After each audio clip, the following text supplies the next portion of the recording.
इतिहासकार निकोलाओ मनुची ने अपनी किताब स्टोरी ऑफ द मोगोर में लिखा है, औरंगजेब ने दारा शिकोह का कटा हुआ सिर एक डिब्बे में बंद किया और शाहजहां के पास यह कहकर भिजवाया, तोहफा कबूल करें, आपका बेटा आपको भूला नहीं है। शाहजहां ने तोहफा देखकर खुश होते हुए कहा, खुदा का शुक्र है, औरंगजेब को अभी भी पिता की याद है। डिब्बा खोलकर जब शाहजहां ने दारा शिकोह का कटा हुआ सिर देखा तो वह बेहोश हो गया। होश में आने पर वह इतना दुखी हुआ कि अपने दाढ़ी के बाल तब तक नोचता रहा जब तक उसके चेहरे से खून न निकलने लगा।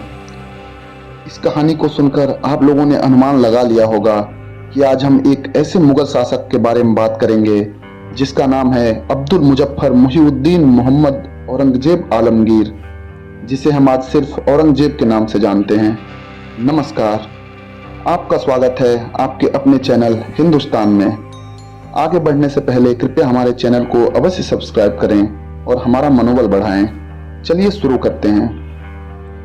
औरंगजेब का जन्म 3 नवंबर 1618 को गुजरात राज्य के दाहोद में हुआ था। औरंगजेब के पिता का नाम बादशाह शाहजहां एवं माता का नाम मुमताज महल था। शाहजहां के 4 बेटे थे, दारा शिकोह, शाह शुजा, औरंगजेब और मुराद बख्श। इनमें सबसे बड़ा था दारा शिकोह, जो शाहजहां का चहेता था। चारों भाइयों में गद्दी को लेकर आपसी रंजिश ना हो, इसलिए बादशाह ने चारों भाइयों को अलग अलग सूबों की कमान दे दी।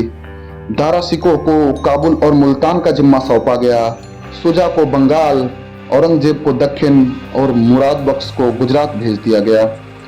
दारा शिकोह उम्र में बड़ा होने के नाते खुद को गद्दी का असली हकदार मानता था, पर मुगलिया इतिहास में ये रस्म तो कभी रही ही नहीं।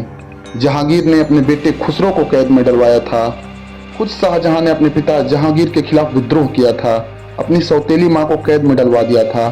गद्दी पाने के लिए अपने सौतेले भाई का कत्ल करवा दिया था। मुगलिया सल्तनत पर दावा करने वाला हर एक व्यक्ति इस बात से वाकिफ था ये कि तख्त हासिल न किया तो ताबूत में भेज दिए जाएंगे। दारा शिकोह और औरंगजेब की दुश्मनी में एक और मोड़ आया 1644 में, जब शाहजहां की बेटी जहां आरा एक दुर्घटना में घायल हो गई। शाहजहां ने तुरंत औरंगजेब को बुलावा भेजा। औरंगजेब को पहुंचने में देर हो गई। इस बात से शाहजहां इतना नाराज हुआ कि उसने औरंगजेब को दक्षिण की सूबेदारी से बेदखल कर दिया। उसने दक्षिण की सूबेदारी भी दारा शिकोह के हवाले कर दी। वैसे तो ये सब छोटी छोटी घटनाएं थी, लेकिन इन घटनाओं ने दोनों भाइयों के बीच दुश्मनी का बीज बोया। आने वाले वर्षों में मुगलिया सल्तनत को एक और खूनी खेल देखना था। दारा शिकोह मजहब के मामले में उदारवादी था। वो दूसरे धर्म के विद्वानों के उपदेश सुना करता था। वो सूफी संत सरमद का शिष्य और दोस्त भी था। उलेमा और सल्तनत के मजहबी रसूखदार लोग उससे नाराज रहते थे। औरंगजेब पहले ही दक्षिण की सूबेदारी छीन जाने से गुस्से में था। दारा शिकोह के दूसरे धर्मों से बढ़ती नजदीकी की खबरों को सुनकर वह बौखला उठा। 1658 में औरंगजेब ने आगरा पर चढ़ाई करने की योजना बनाई। उसने अपने समर्थकों से कहा, बादशाह कुफ्र और काफिरी के प्रभाव में है, हमें पुराने बादशाह को इससे मुक्त करना होगा। सल्तनत में अमन फैलाने के लिए सही मजहब को दोबारा कायम करना होगा। 1657 में बादशाह शाहजहां के बीमार होने पर गद्दी को लेकर चारों भाइयों औरंगजेब, शाह शुजा, दारा शिकोह और मुराद में जंग हो गई। इसमें सर्वप्रथम युद्ध बनारस में शाह शुजा और सुलेमान शिकोह के मध्य, द्वितीय युद्ध धर्मत में वर्ष 1658 में लड़ा गया। वर्ष 1658 में सामोगढ़ के युद्ध में औरंगजेब ने दारा शिकोह को परास्त किया और वर्ष 1659 में दिल्ली की गद्दी पर बैठ गया। मई 1658 में दारा शिकोह और औरंगजेब के बीच जंग हुई। औरंगजेब ने अपने भाई मुराद बख्श को साथ मिला लिया था। उसने उससे आधी सल्तनत देने का वादा किया। बाद में वो अपने वादे से मुकर गया और उसने मुराद बख्श को मरवा दिया। दारा शिकोह की फौज औरंगजेब की फौज से कहीं ज्यादा बड़ी थी।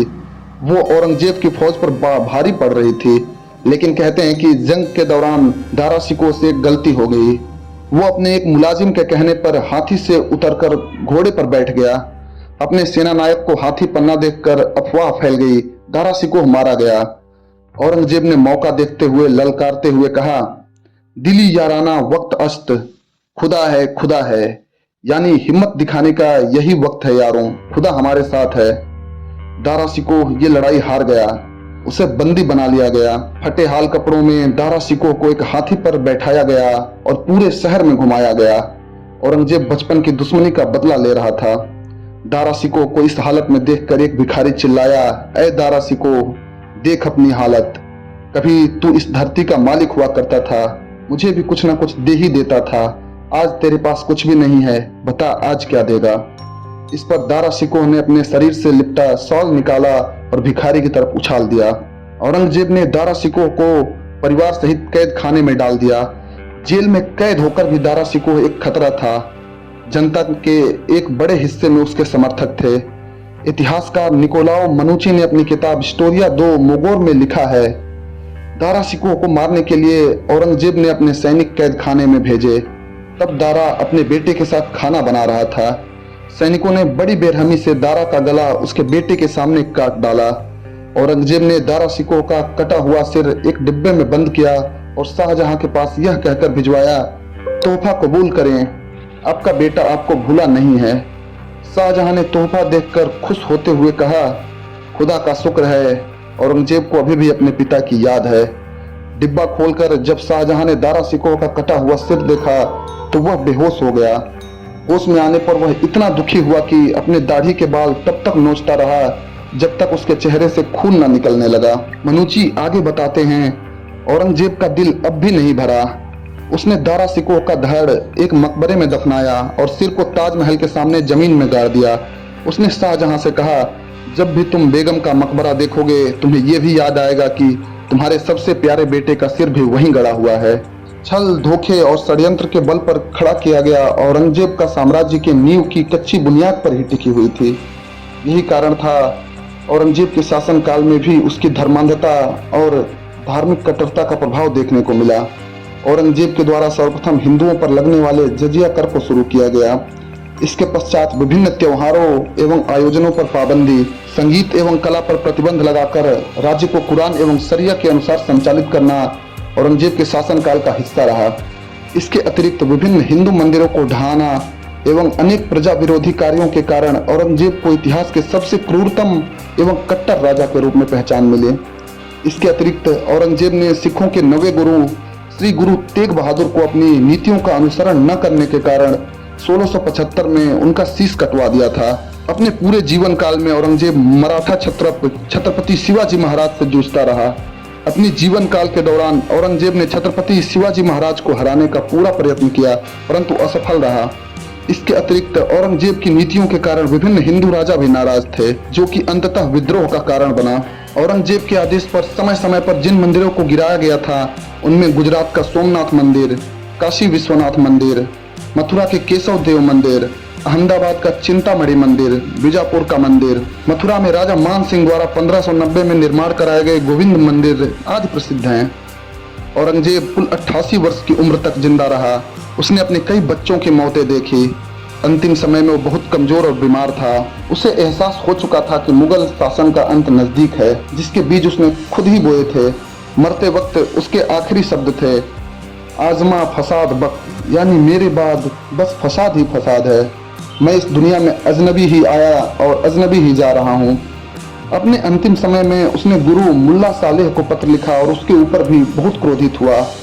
उसने कहा कि तुमने मेरे पिता से वादा किया था कि तुम मुझे दुनिया का ज्ञान दोगे, लेकिन तुमने मुझे हवाई बातें बताई। जीवन भर युद्धों से घिरे रहने वाले औरंगजेब की मृत्यु 3 मार्च 1707 को महाराष्ट्र के अहमदनगर जिले में हुई। अपने जीवन के अंतिम वर्ष उसने दक्षिण भारत में ही गुजारे थे। अपने जीवन में विभिन्न संघर्षों से उलझा रहने के कारण एवं अपनी नीतियों के कारण औरंगजेब मुगल साम्राज्य के अंतिम शक्तिशाली शासक के रूप में जाना जाता है। उसकी मृत्यु पर औरंगाबाद में ही उसकी कब्र का निर्माण किया गया था। जीवन भर क्रूर और सनकी बना रहने वाला औरंगजेब आज कुछ लोगों के लिए नायक है और ऐसे लोगों को शर्म भी नहीं आती है कि वो किसको अपना नायक बना रखे हैं। हमें निर्णय करना है कि हमारी और हमारी आने वाली पीढ़ियों को किससे प्रेरणा लेनी चाहिए, औरंगजेब से या छत्रपति शिवाजी महाराज तथा महाराणा प्रताप जैसे अनेक वीरों से। अगर जानकारी अच्छी लगी हो तो चैनल को सब्सक्राइब अवश्य करें। आज के लिए इतना ही, आगे फिर मिलेंगे एक नई कहानी के साथ। तब तक के लिए जय हिंद।